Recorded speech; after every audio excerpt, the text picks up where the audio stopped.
Okay, I'm going to introduce you to Project 2 now. This is called Expressive Type or Expressive Typography.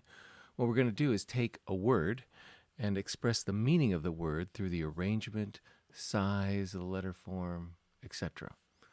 Um, it's easier to explain this visually, so here's some student examples. You have 6 different examples here. Disagreement. You can see that through the use of typeface and weight and style, they've set this all caps, bold, in contrast to an elegant script typeface. And those two are in disagreement with one another. Here, they've expressed the idea of attraction by making the A in somewhat of a magnet, so everything's being attracted to it.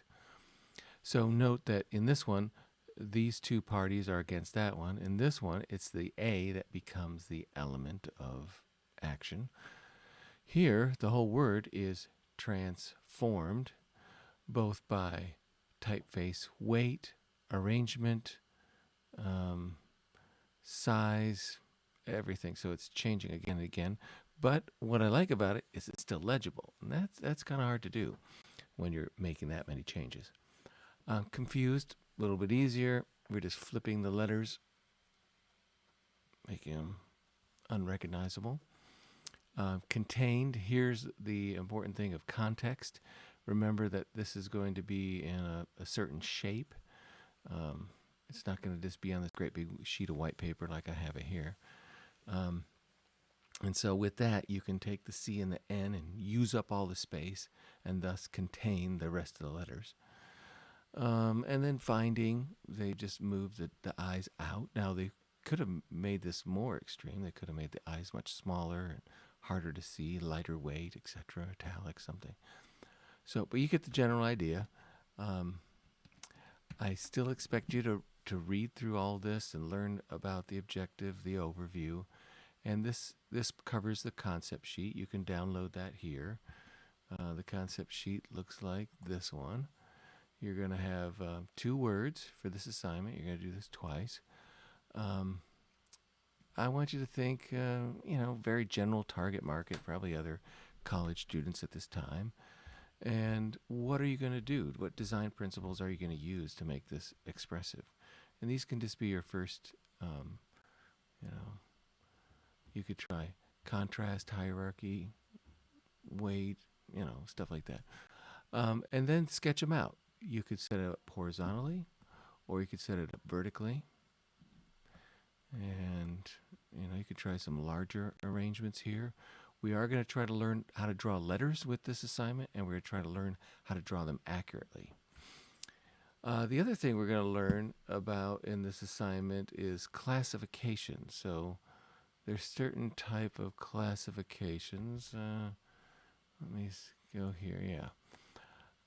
To introduce you to that, if the computer will change over away from the concept sheet to the other thing, please.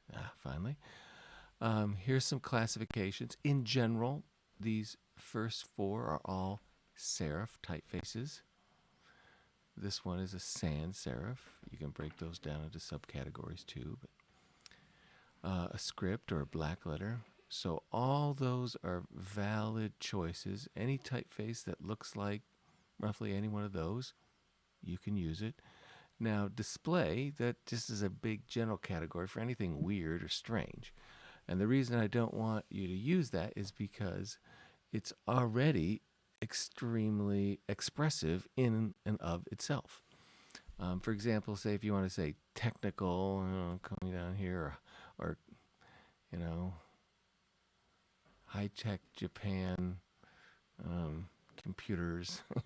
This is already done for you. It's already figured out. So those are types of display, and now there's lots of display. Comic Sans is display. Papyrus is display. Grunge typeface. So if you want to say beat up and it's already been through the ringer, well, your job's done. So there's not much for you to learn if you do with the display. But if you use a black letter, You could certainly set this guy as the enemy. I don't know, maybe your word is escape, and you're going to say, okay, this is the guy you want to escape from. Or any of these, slab serif, or a modern, old style, transitional, any of those typefaces, a script, those would all be excellent choices. Okay, so you got the idea.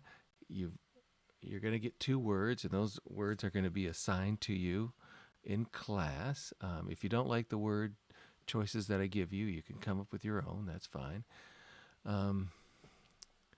Then the next thing you're going to do is try to play with the word in your sketches, try to make different arrangements, try to figure out how you can express the meaning of the word through its arrangement. And then you're going to try to explore different typefaces and how that can amplify your idea. And you're going to learn how to draw these typefaces accurately. Okay. Through our textbook, it explains that there's types of contrast that we can use, and this really makes a lot of sense for this assignment.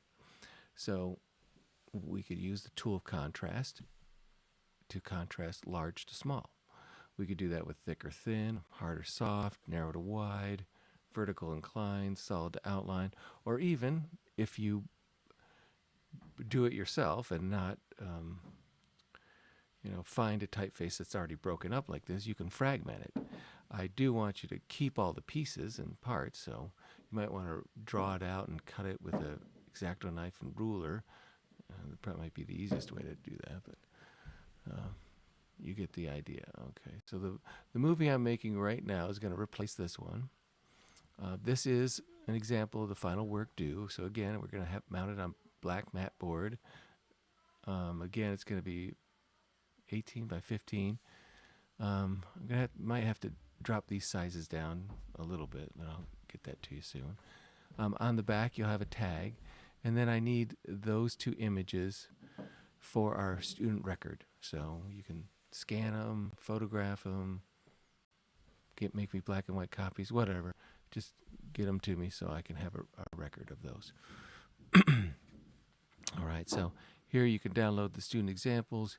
Here you can download the concept sheet, or here's the same link to the concept sheet. Yeah, okay.